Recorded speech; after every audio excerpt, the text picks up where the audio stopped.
my father always wanted me to write this exam, but because of the family that I was married into, I had many hurdles.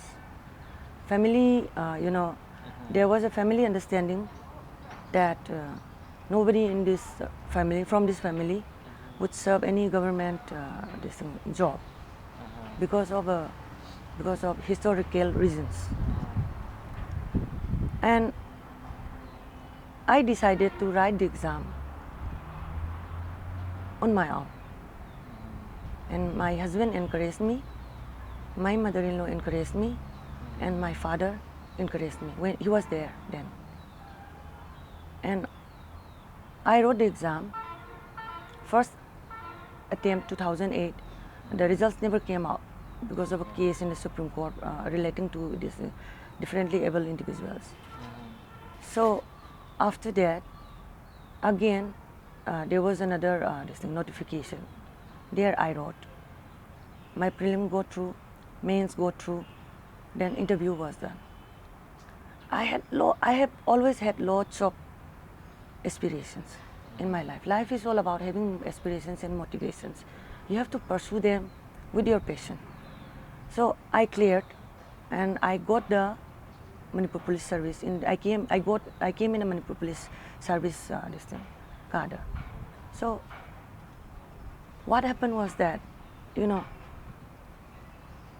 family has had a very bitter history of, harassment meted out to them by the state force, paramilitary, military, and state police equally, sometimes unidentified ones. So in the middle of the night, banging on your door with your AK bird, imagine 12:30, middle of the night. My mother, she was alone with her two children, two sons, and in-laws, grandparents in-laws were in a far-off room. When this thing happened, she would pick up the child, my husband, and run to her father-in-law's room, barely dressed. Imagine the pain she must have felt and what she must have undergone to survive in those situations. There is one story. It's a very, relevant story in the sense. She was cooking. We had this earlier, traditional, kitchen. She was cooking. There was this rice pot, and she was cooking the kang soy, something like that. This SP, particular SP, notorious SP, but he is known as a very good police officer amongst this fraternity. This came, and he kicked the rice pot that my mother was cooking. Kicked, and he asked her, "Where is your husband?" She must have said she didn't know. And he again told her, "You say your husband is not here, but how come you keep on having babies?" My husband was very, very small then. So you bring out the father. Who is this, a bastard, or who is the father of this child? Imagine. Such was the atrocity, physical, mental, as well as largely mental harassment. There has been a daily routine. It is a very unpredictable routine. Okay. Unpredictable, anytime. I myself have had that experience, but due to paucity of time, I would cut it short. Okay. So the family has always had this need of protection from the state forces. Okay. So thereby, when I got MPS, my mother-in-law and the rest of the family were ecstatic. Okay. Ecstatic. But my father was no more there. He couldn't see the light of the day of his dream. In a way, it's considered a huge achievement. Now, when I entered the service, I knew how hollow it was. I learned later on. There was nothing inside, nothing upon which you can build up anything. Hopeless. So, in the meanwhile, they gave me the offer form. I accepted and submitted to the Secretariat DP. Then, I think it was December 16 or 17. In the night, late in the evening, appointment was given. I was told by my friend, even before that also, there was rumor flying around that I was not going to be given appointment because of my father-in-law and all these things. I thought, because I hardly believe in anything that I am told, just by the face value of it. So I kept on ignoring it, and then when this thing happened, I was called on my best friend. She is in the Manipur Secretariat Service. Her name is Sunanda. One of the people who have stood by me through thick and thin, relentlessly. She called me up, and she was in tears, but somehow she had to let me know. She told me that my name was nowhere in the appointment list, and there was no vacant post, any reserved or left in the Manipur police.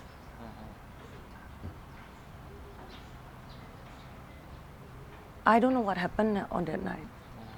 Both of us cried so much over the phone. And the next day, I submitted a representation to the Minister, Home Minister, and the concerned, authorities. There was no reply. After 2 weeks, I again resubmitted a reminder representation addressing to the same people. I think it was after about 2 months. There was this, a letter was delivered at my residence. I was away from home within town itself. My mother-in-law called me up and asked me, a letter has arrived. Somebody has come to deliver a letter.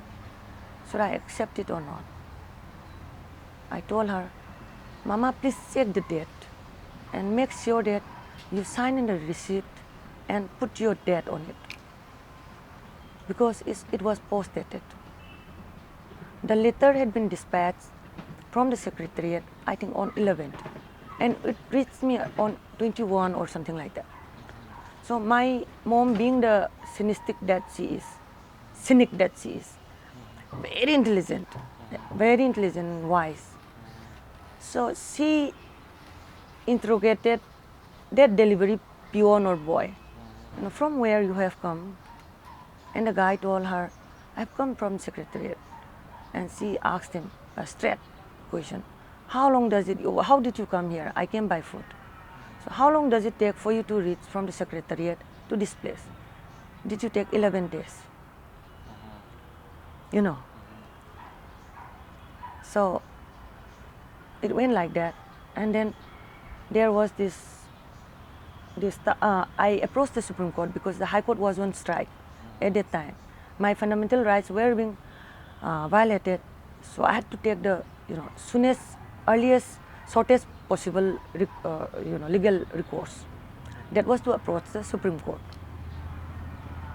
My case came up in the Supreme Court. My lawyer was my uncle's friend, Bhattacharya. He took up the case, and on the first day of this listing of my case, Chief Justice, I was told, the Chief Justice it was first case of the day. My case was the first case of the day. So the Chief Justice made a remark on the floor of the House, which is very rare, they say. They say that this case is of very sensitive nature. You come, because now the High Court has opened, you come to the High Court as soon as possible. It should reach us. I don't know what their intention was. It might have been good, because judges, not all are corrupted. and not all are good, as in everybody else. So there, it was sent down to the High Court. So some people started lobbying around my uncle, who is also my senior lawyer, Paunam Harisaran, Mamo Harisaran. For me, he's Mamo Harisaran, my uncle also. So he was approached by various individuals. Please hold the case. Don't file it in the High Court yet. We are reconsidering her case.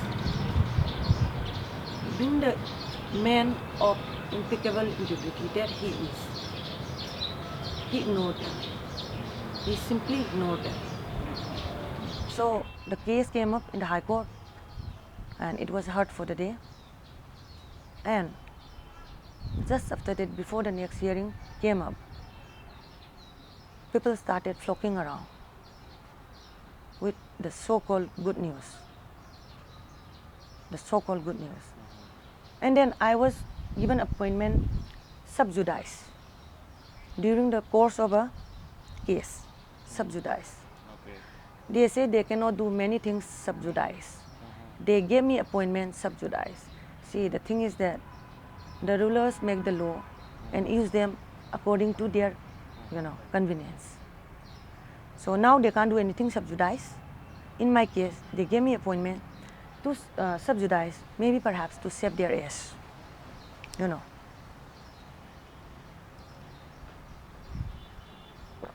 I don't have to apologize my language. That was the thing.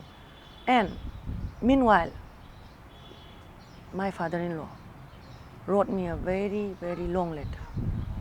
It was like those, many pages? cheating exam notes. Okay. Cheating exam notes that people use, no? Strips. Okay. Typical in his, organizational style, whereby they pass information in the, least minimum space they can, By the time he was in He was in Guwahati. Guwahati, He was in Guwahati. And the reason they cited in that letter delivered to me was that I sympathize the UNLF, and they claim that I am very close to my father-in-law, and I accept his policy makings.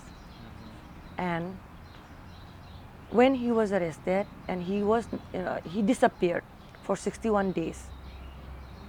See, he disappeared for 61 days.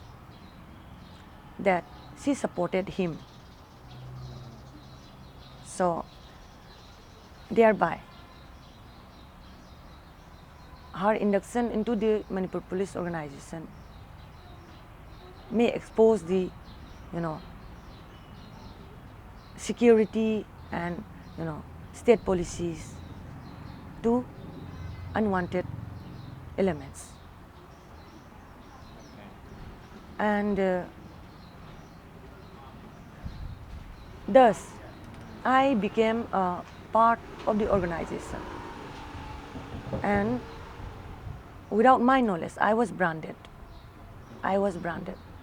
In the protest that I myself took part during his disappearance, all I asked was to bring him out and have him subjected to a fair trial under the judiciary set up by this constitution, which is completely constitutional. No. So that's the point. And this long love letter came.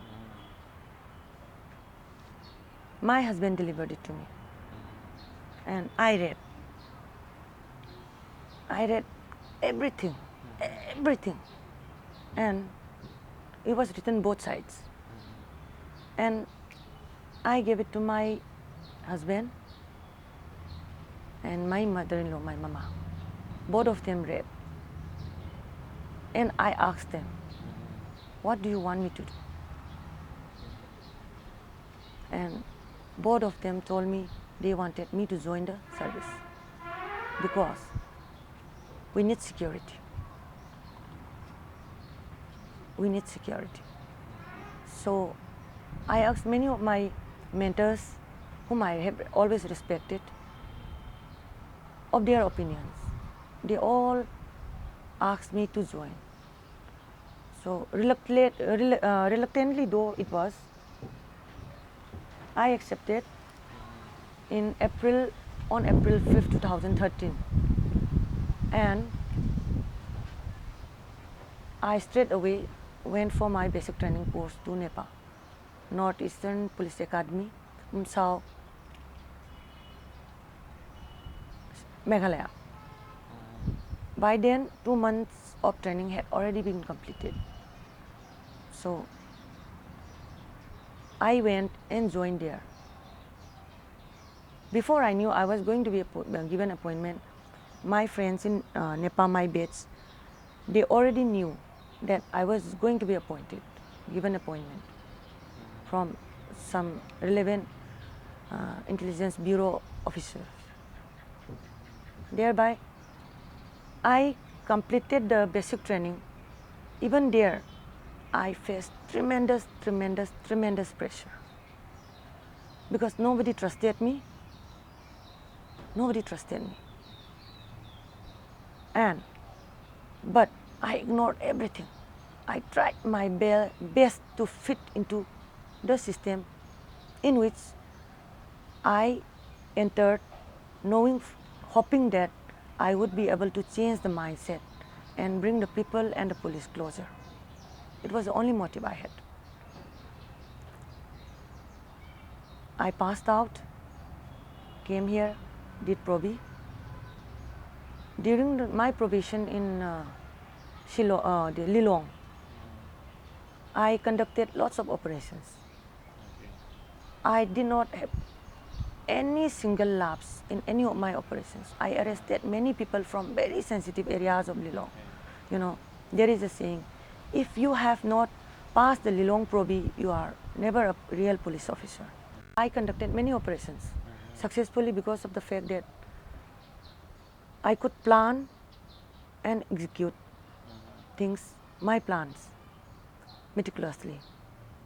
And I got many distinct appreciations from my seniors, many encouragements, and got a medal also. And from there, I was posted at 9RB for the first time. It was my first posting. I commanded the Pangai unit of the battalion because at that time we had no proper place. The battalion had no proper place. So the administrative work was being done from 2 rooms, temporary makeshift office in 2nd MR complex. And the barrack was there in Pangai. I went there, I worked there, and the harassment began. I missed out on one point, what I wrote back to my father-in-law. Okay, I wrote him that allow me to join this service so that I may be able to do justice to the people at my level best, thereby at the same time getting security from the state. And I never met and went and met him again after that, because of the dichotomy that was created. I did not have the conscience to meet him for the fear that I perhaps might again be,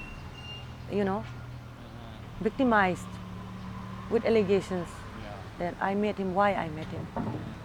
As if it is a crime to meet your relatives and family who are in jail, as much as it is a crime for having been born or married into a family. The whole family is considered a UNLF family. So thereby, by default, I became a UNLF sympathizer, and so I became a brand ambassador of UNLF. So I wrote him that. I also wrote him that at the most, I would serve only 5 years in the service. It was decided then already. We had this understanding that without any discussion, I would leave the service at my 5th year of, in the organization. And then as the harassment, alienation, trust deficit factor, isolation, rejection, These things followed Okay. systematically. Mm. Systematically. Okay. So there goes. Mm. The decision to leave the job was taken by the family. Okay. Okay, by the family. By the family. Because this job was never was about me. It became, you know, Okay, family issue. a family issue and an organizational issue, you know, because of me, because of the dichotomy that they created. Thereby, when the harassment, it went beyond tolerable limit. Okay. All my dignity, self-respect were crushed mercilessly, relentlessly. And being the person that I am, the compassionate person that I am, the compassion that I have, I could not take it anymore. So I told everything to my husband, and he was startled. He was startled. That's been a bad experience. And naturally, my mama came to know, and we told every member of the family that this was it. I kept on saying I wanted to leave the job.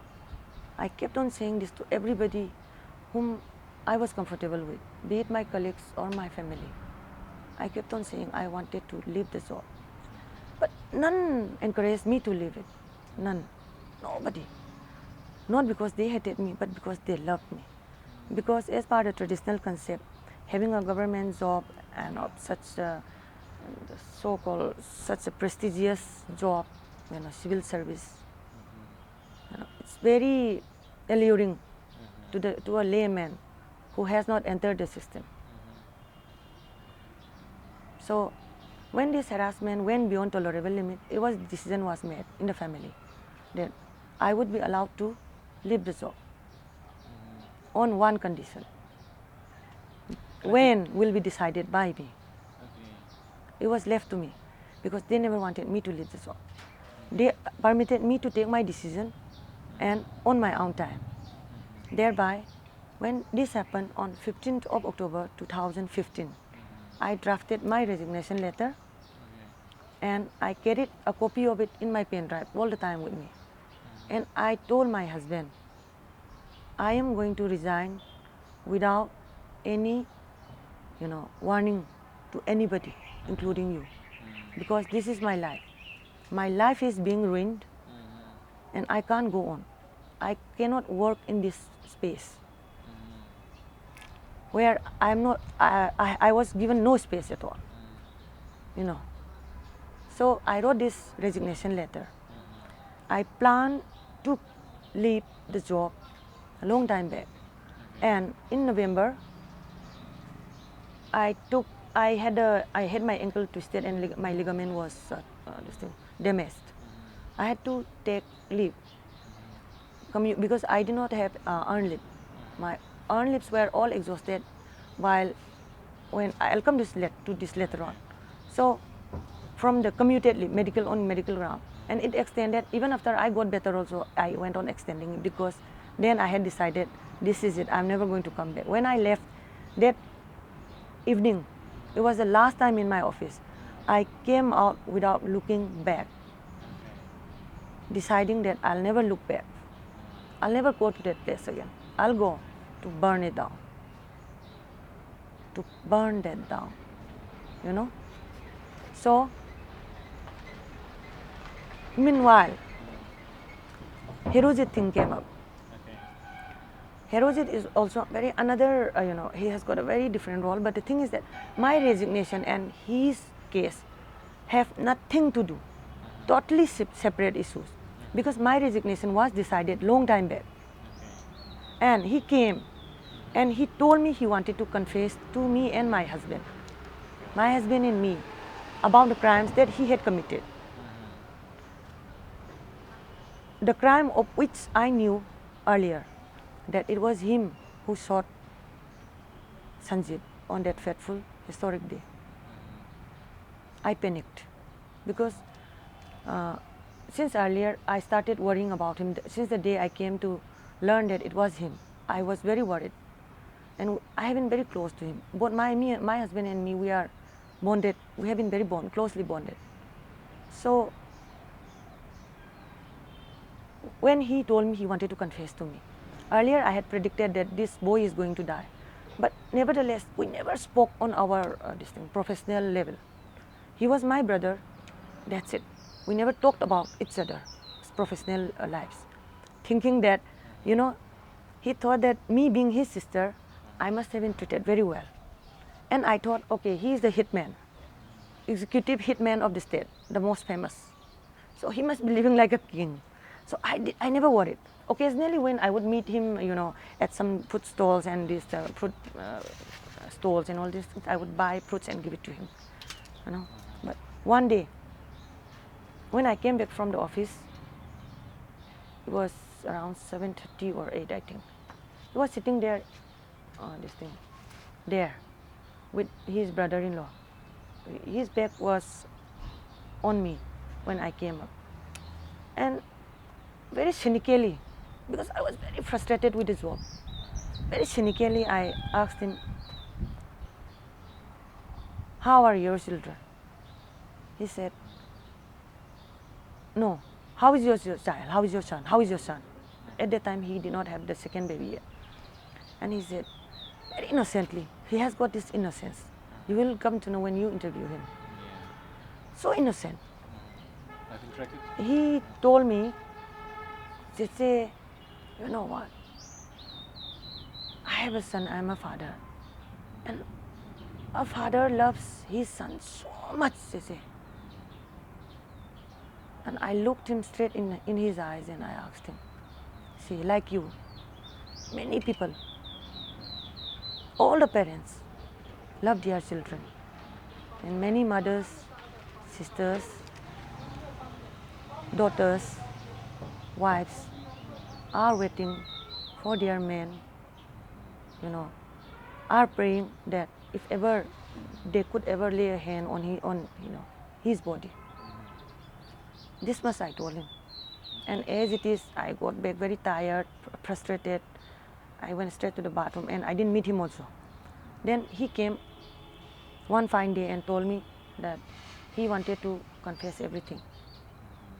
And he never again appeared. He disappeared again, just like Hirojit style. He simply vanished into thin air without any track. Thereby, I got worried. I started getting worried. And I messaged him, "Amuktalao, Ibungo Amuktalao, Ibungo, please come." And he promptly replied, "Iche, I like Jage. Iche, I'll come." And I waited for 3 days. And I was becoming paranoid, because I couldn't force him also, and I couldn't enter his commando complex also, because of his vulnerability to the situation of getting killed, murdered. The third day again I sent him another message, and promptly again he replied back. And again on the third day I messaged him, and the language I used was, "Ibungo nangbo amukta lahauda." I told him that, because perhaps it was now or never. Then his days were getting very numbered, short. So the next evening he came. I immediately rushed back. I was still on leave. I immediately rushed back from where I was, and he told me. I was shocked beyond my wildest nightmare. And I don't know till what time I sat, nearby this bone, with the bonfire. I just sat. The next day I was supposed to go somewhere. I cancelled it. He came and I gave him to. He took over. I didn't do anything. I only facilitated Hirojit's security. what I decided was that my leave would to be extended for another 2 weeks. So I decided I would resign in the first week of February. When this happened, I had to resign, because by being in this organization as part of law of this land, not part of constitution. I think you know what I'm saying. So, as a government servant, and especially in the police, discipline force, I could not indulge in such things. So, in order to prevent myself from self-contradicting, the news was published, the revelation was published on 26 January, symbolically. And I submitted my resignation in the evening of 26 January. Because sooner or later, they were going to find out that they were going to think that I was behind everything. So I did not want to leave any room for them to harass me. No more victimhood. I would never be a victim again. So I insulated myself. Because, see, Constitution is very beautiful. India's Constitution is very beautiful. Patchwork, it may be one of the perhaps most beautiful masterpiece patchworks. Because Ambedkar, he knew India got its independence, prematurely. There was only transfer of power, no structural change. And he gave these 3 chapters, 3rd, 4th, and the 5th. 3rd chapter comprises of the fundamental rights, which are nothing but human rights, enshrined in UNDP. Next, fundamental duties and directive principles of state policy. These 2 chapters are not enforceable in the court of law for its violation, but fundamental right is very, very much enforceable. It is the most enforceable thing. So, what I felt in the job was that nobody was upholding the Constitution. To my horror and to my surprise, and I found it very funny also. Everybody was a joker, playing their prescribed roles, misusing all the laws that have been codified in the name of public, in the name of interest of public, and everybody was manipulating the laws and the Constitution for their own advantage. Nobody was upholding it. Who does? So I redrafted my resignation on 26th evening. So I request them to uphold to make the violators of the Constitution uphold the Constitution, And I thank them for all the things I learned from the organization. I learned many things. Once the fundamental rights are, enforced in the true spirit of the Constitution, there will be no victim. Who is not a victim in Manipur? Who is a victim? Who are the victims? And how will we redress their grievances? This is the question. So I asked them to uphold the Constitution. I did not put a condition in my resignation for the fact that I came out because I came out. The basic fact is that the people of this region are being victimized by the violence being sponsored and propagated by both the state and the non-state actors. See, I may be branded UNLF, but if UNLF is yet wrong, I am literally very, very critical, extremely harsh. When it comes to public interest and security, we can't compromise on anything, because I love my children. Everybody loves their children, no? So what do I want for my children? Do I want this state of affair?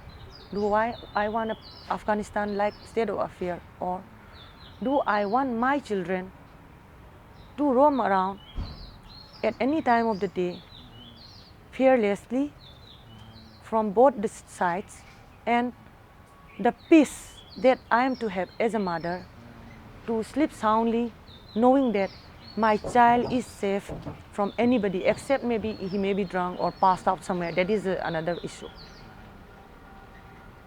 So I want security for my child, and my child alone cannot be secure without the security of the rest of the children. When all the children are secure, the future is secure. Freedom from gun security. Public should be armed, but the state and the non-state actors, they should be disarmed. You know what? In the Manipur Police Department, there is the armed the section which is the civil police, and the unarmed, you know, sections, groups. No, battalions. Battalions. We are the armed personnel, and the non-armed personnel are the civil police. But they are holding more AKs, MP5s, what not, more than the armed police. We don't carry weapons, but they, not all do not carry weapons. You know, some do in the battalions. Relatively, it is peaceful, and the workload is less, and there is less meddling of these things, politicians and you know, other higher ups, because of various reasons which I would not like to discuss here. So, as you see, police are ubiquitous all over.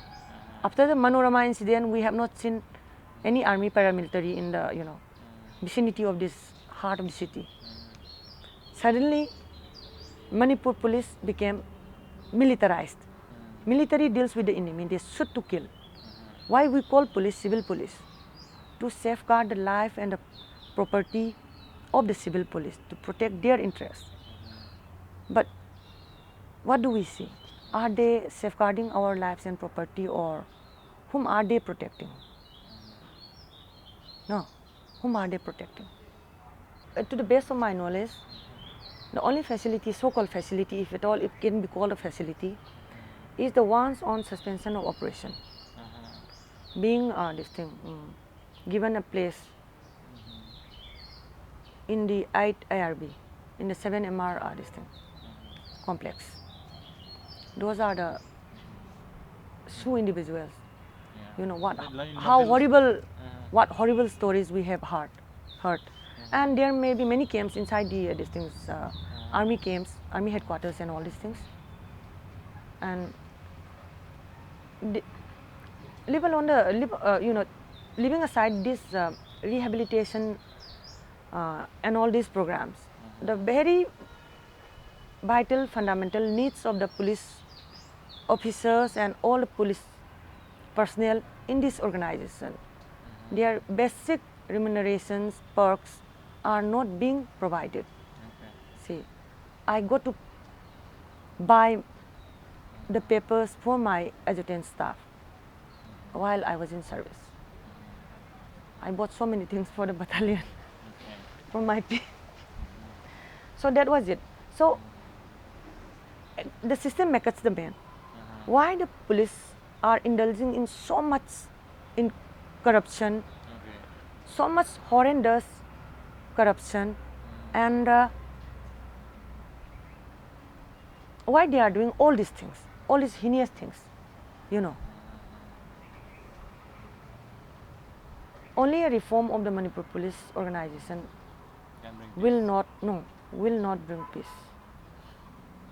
Will not bring peace for the fact that all issues are interconnected, interrelated.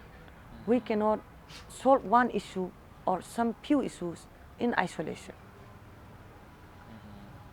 The very issue is that the system. I am not saying I am anti-system or for the system. The system should be people-friendly, people-oriented. Thereby, Manipur police have a very important role to play. They should be made to do their duty, which is civil in nature. So, Civil in nature. Civil in nature. So, they have been militarized, especially after the Manorama incident. hugely militarized, because they have started acting as military. They have been killing people with impunity, with such impunity. All the gallantry awards are,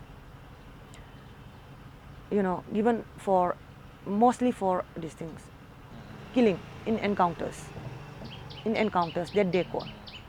So the crux of the problem is that Assam Police Manual, which governs all our activities, everything, it encourages gallantry medal for killing militants.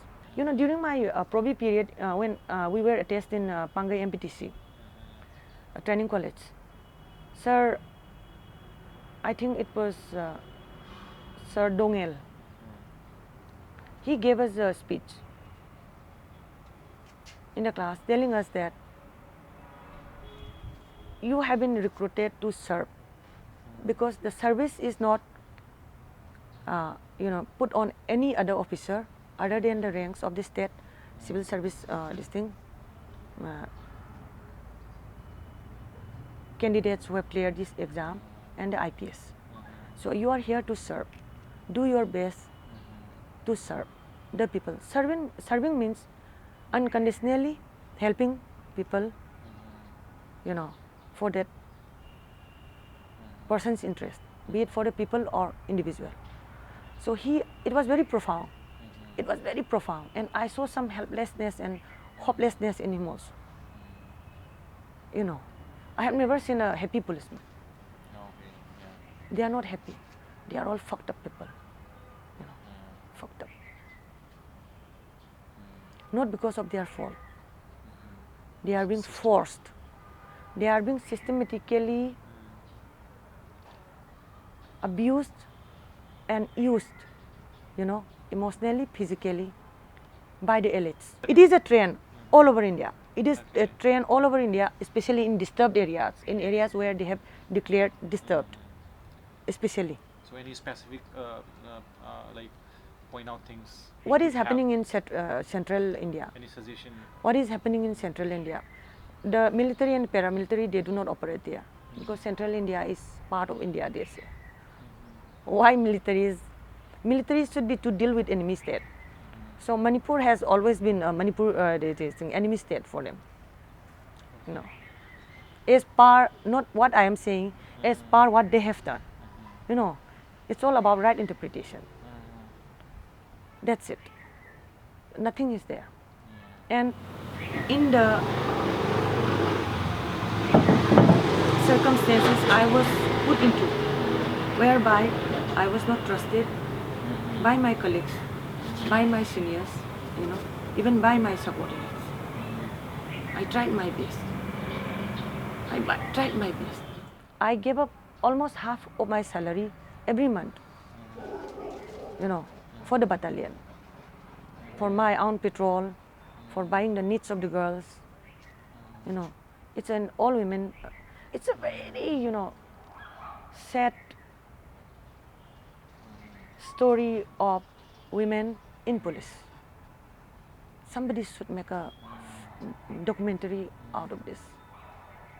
The girls out there, they are girls, young girls, all within reproductive years. Very young girls, fit, very fit. Dealing with them, to discipline them, is another thing, but you have to do it with love. It's not being done. Their needs are not being looked into by the higher ups, and especially me. I had this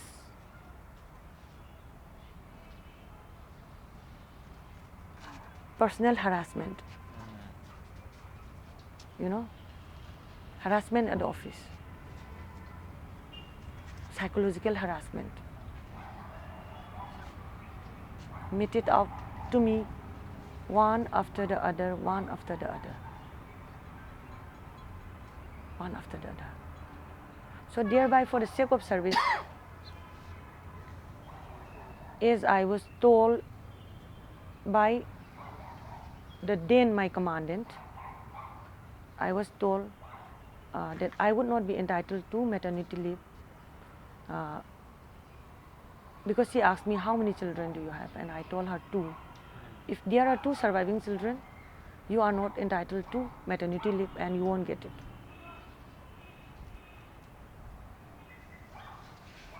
My whole world came crashing down, but I was strong. I accepted the challenge. So she told me, she didn't ask me, she told me to apply for an earned leave of 30 days, just for the beginning, and told me to report back, and be there in the battalion for a brief period, about 2 or 3 times a week.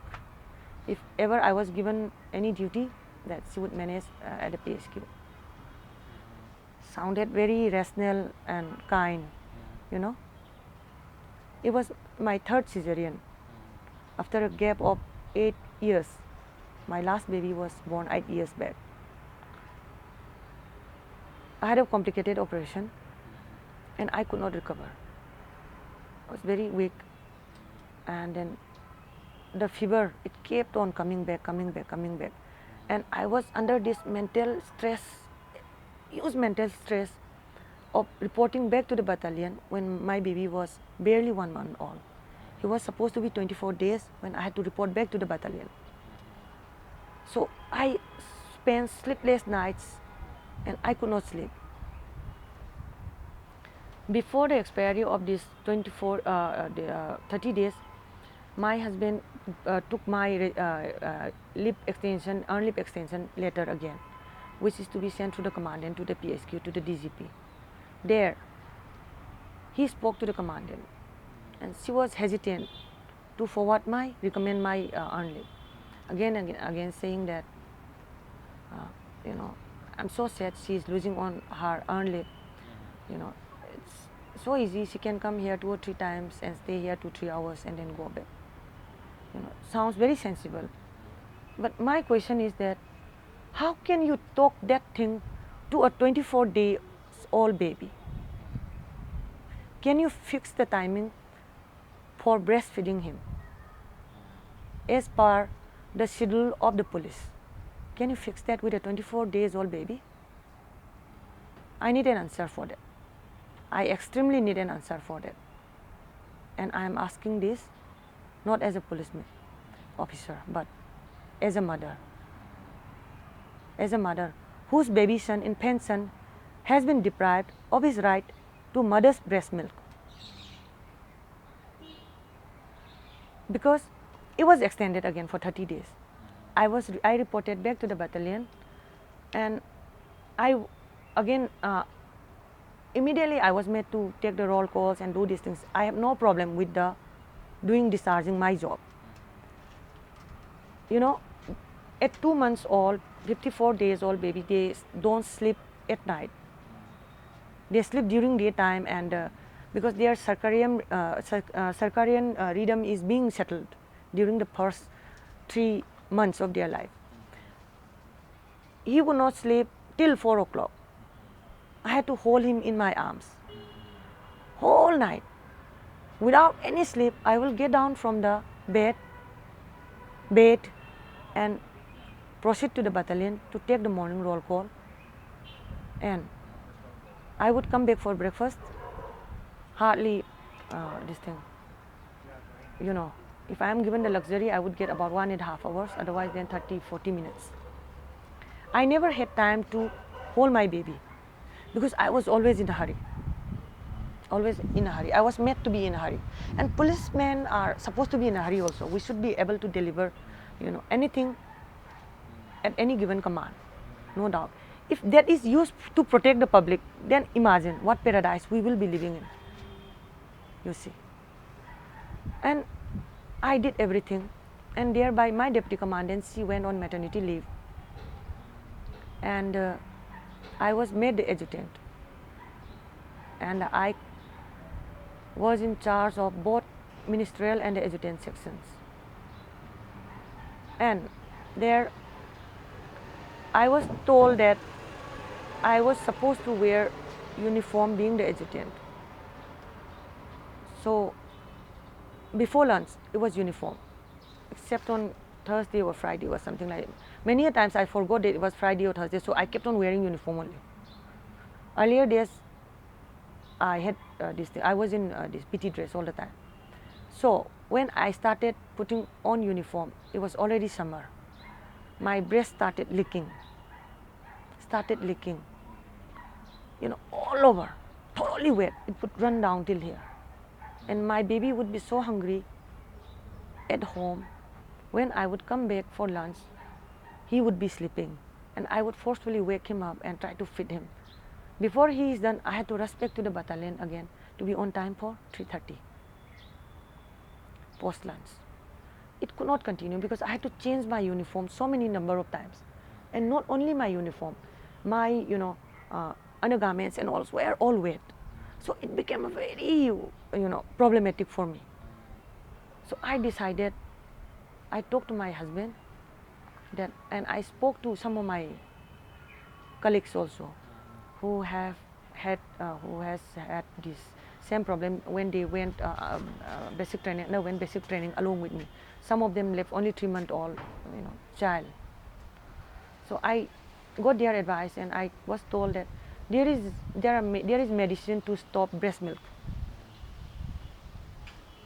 Perhaps it was one of the saddest days of my life. I went and met my doctor, gynecologist, and he asked me many times, are you sure? Me and my husband. And I told Tamo, this is the only way out. If I have to be in this service, then I cannot function like this. I can't go around with a leaking breast all the time, all wet, soaking wet. And you never know when it comes out also. It comes out rhythmically also. I don't think you would know a mother. You would love a mother, but you would never know a mother. What a mother can do for her children. I gave up everything. I gave everything up for this service. I worked my ass off, day in and out, everything. And there were many irregularities. I found out. The commandant was thrown out of the battalion by the girls, and she started blaming me for everything without any substantive support. When I went there to give her a courtesy call, she told me, you people have planned very well, meticulously planned and executed. Good. The rhetoric. I'm also not a child, and I knew what she was saying. And I told her, ma'am, I'm at wrong. I could not command and control the girls on that day, but I'm not responsible for that, because there are many reasons for why that thing happened so repeatedly, which they refuse to recognize, because they themselves are responsible for that thing. And the scapegoat was me. And this next commandant came, right on the face, she abused me. We have intelligence in the PSQ about who did this, for having I performed the duty as an adjutant, a very small, minor irregularities, because she was not there in the battalion at that time. She was only in charge. All the abuses came, even after the former CO left, and then after the new one also came. Systematic abuse, man. Lots of allegations that I was indulging in irregularities pertaining to money and all. I never held any, this financial account with me. All the battalion related buying and transactions are done through different, sections, quarter guard and these things, quartermaster, MTO, and all these things, which I did not have any say upon. So I was made a culprit for that uprising. Thereby, it continued, and on many occasions, to my well-wishers who have been my friends, this typical kitchen politics started playing in my unit. They were talking about me behind my back, dissecting me without knowing anything about me, blamed me for everything. I didn't say a word. I accepted everything, did everything I was told. But then, one fine day, I stood up. Enough is enough. You know what I was made to do in Pangai? I was made the Pangai commander, post commander there. The day I went there, to the barrack, it was simply filled, full of shit. You know, those big flies, you know, coming out of maggots. It would bite on your face. You have to keep moving like this, you know. And the smell was so obnoxious. I had to keep my mouth covered all the time, all the while, you know, moving my hands. Then I started cleaning up the barrack. And the commandant wanted me to do fatigue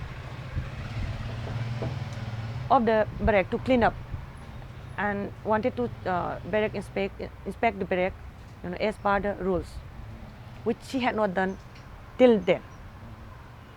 I don't think she ever visited also, only once, you know, for a very short period. She didn't visit. I'm not throwing stones, but these are facts. So I was told to clean up the battalion. I put up an indent of the list of tools that the girls were going to need to clean up such a huge pile of mess. I was called to the battalion headquarters in Namphel. They pull out the list and ask me, what all you need from this? My ASI over there, she had made this indent, looking into the needs of the situation. Many of the names of the utensils and all, they were tools, were new to them also, and to me also, even though I know them in by their shape and all. I couldn't identify them by the names that we call them in our language. And she told me, she struck out everything, and she gave me 2 brooms, 2 small tiny brooms that hardly had any hair, to clean the barracks. But the deadline was getting near. I had no other option. My husband gave me some 10,000 to buy the tools, and his friend, a very close friend, he delivered all the tools to me. And with those tools, I cleaned up the barrack. I did my best. And as usual, they came, they found only the faults. So I was very motivated. I learned what a superior should not do to his or her subordinates. I was not bitter. I learned. From everything I learned. Because from the moment I entered, I was skeptical, and they never trusted me. In that atmosphere, what could I do except to learn? So it went on, and I went to Ukhrul also. I was sent to Ukhrul. We had this ambush, some 2 years back, in the month of August, September, I guess. We faced the ambush. Over 100 convoys of Manipur police vehicles were there, and one of our soldiers, boys, he died. Nice, I heard he was a very nice man. We lost him. I faced the ambush. I was carrying my baby 6 months in my womb.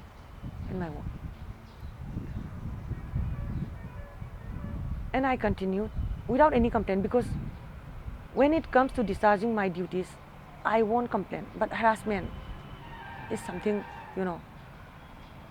harassment is never supposed to be there in your working atmosphere, is it not? This is the very issue, burning issue, one hot issue. So systematically, everything harassment. Systemic isolation, not trusting me, and unnecessarily harassment. Just for putting up one file, it had to be rotated how many times? And then I would be called, everybody would be called, and would be met, asked very, what to say, stinking questions, remarks that cuts your soul apart.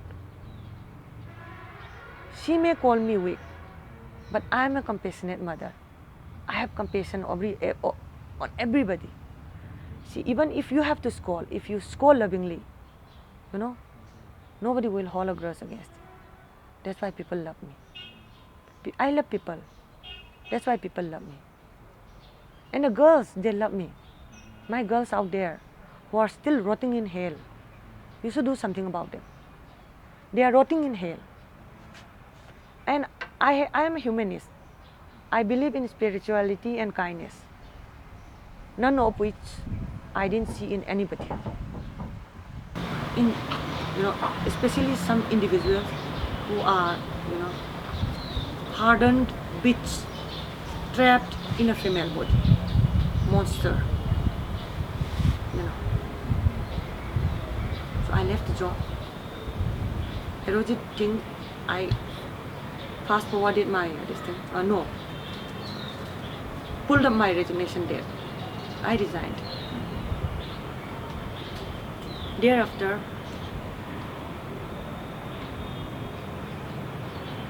they formed a resignation committee. A summons was served in the form of a message. I looked at the summons and I did not like the members of the committee, because there is a maxim in natural justice: no one can be a judge in his or her own case where he or she is negatively affected or positively affected. It should be neutral. The committee members of my resignation, I do not consider them as my superiors or as human beings. I said this right on their face. You tell them, and I will give the reasons also, and when right time comes. So I tore the summons and gave it back. 3 times they sent, always sent back. Because what the message that I have been telling them is that the committee should be a committee, it should be a neutral committee in which I can have faith in. Because the committee report is going to be used for reporting to other higher ups. So should I trust the report of that committee in which the people who harassed and tormented me, the remote controls of the people who harassed and tormented me were members who are going to write the reasons of my resignation? How should I trust that? Only a fool will trust that, and I am not a fool. So thereby, I have declined to appear before them till now. And meanwhile, before I left the job, I got to learn that in one of the car diaries, the vehicle was assigned to me without any formal order. A gypsy was running around in my name everywhere when I was somewhere else, teleporting, driving around, spending, liters and liters of petrol a day, using my name. Hundreds of liters of petrol, signed by the commandant herself. So, what were they doing? No.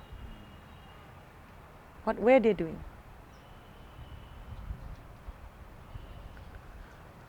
And I did everything for myself because I did not need my salary to maintain my family. So, being the person that I am, I gave back everything almost. Actually, it was bonded labor for me. Minay nai thang ai do. minai nai thang hai minai gi su minai pure slave to neba remuneration am ta bo phang da ba thabak su su bai thun su kok pa tolop su purak ta ba do is kok su sak kok se lai khai bane aduna tawasi then this committee it should be neutral regarding this misuse of government petrol quota in my name. I click pictures of the irrelevant card ID pages along with all her signatures, color printout. I forwarded a letter to the DGP, to the commandant, informing him that this irregularity was being, done in my name by some higher up officials of the unit. So I requested him to look into the matter.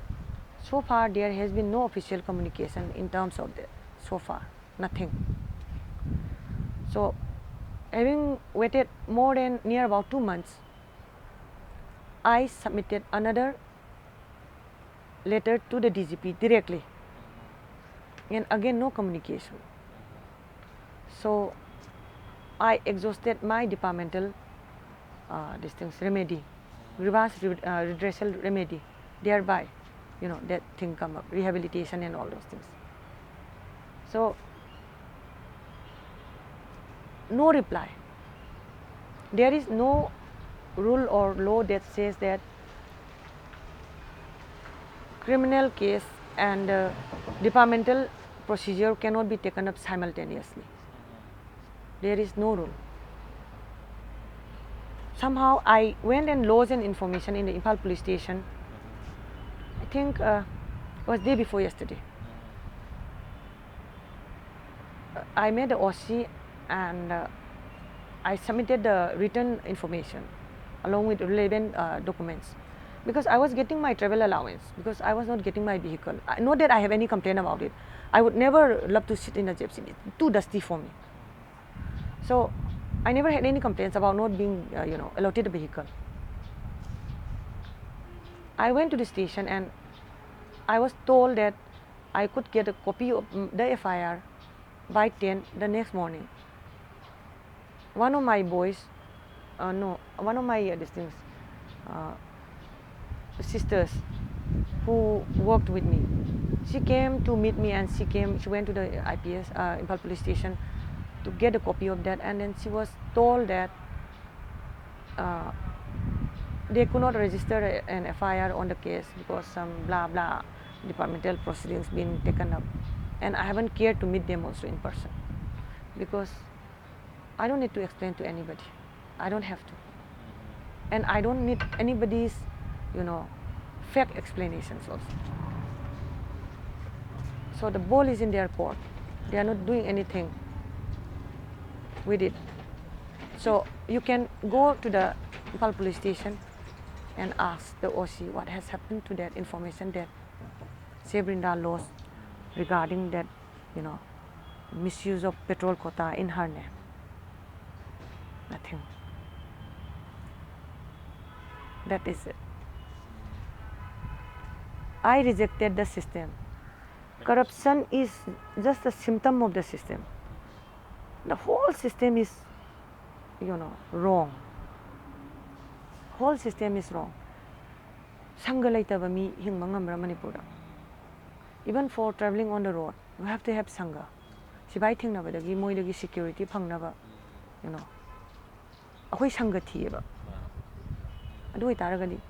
Not only by reforming the police organization. Yes, reforming the police organization will help in achieving the needed peace and the confidence building between the people and the public by making the police discharge their, rightful duties, which is civil in nature. But we are being frisked and molested. You people are also molested, no? How can anybody touch my body? How can anybody? For what? Their national security is more important than my body or what? Is it not? So that is it. There is nothing. I rejected it, knowing fully well that I hope, I am honored in fact, and I hope that everybody else gets to know that there is nothing left in the system. Just the way I do, because I went in and I came out rejecting everything. That is the crux of the matter. A bureaucrat rejecting the system. It's a damn